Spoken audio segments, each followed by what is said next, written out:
चंद्रपूर जिल्ह्यातील घुग्गू शहरात वर्धा नदीत बुडून 5 युवकांचा मृत्यू झाला होता। या घटनेनंतर संपूर्ण परिसरात शोककळा पसरली असून मृतांच्या कुटुंबियांचं सांत्वन करण्यासाठी खासदार प्रतिभा धानोरकर यांनी त्यांच्या घरी भेट देत आर्थिक मदतीचा हात दिला। चंद्रपूर जिल्ह्यातील घुग्गू शहरातील इंदिरानगर परिसरातील 5 युवकांचा 8 जून रोजी वर्धा नदीत बुडून दुर्दैवी मृत्यू झाला होता।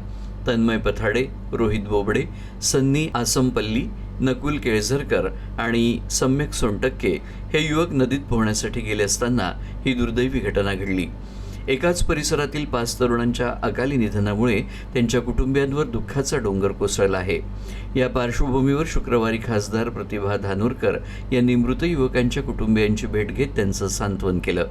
यावेळी त्यांनी कुटुंबियांचं दुःख समजून घेत धीर देण्याचा प्रयत्न केला, तसंच आपल्या वतीनं आर्थिक मदतही प्रदान केली।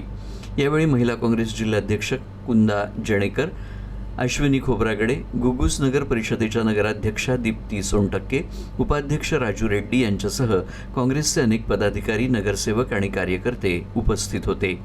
या प्रसंगी खासदार प्रतिभा धानोरकर यांनी घटनेबद्दल तीव्र दुःख व्यक्त करत या कठीण प्रसंगी संपूर्ण समाज आणि काँग्रेस परिवार मृतांच्या कुटुंबियांसोबत खंबीरपणे उभा असल्याचं सांगितलं।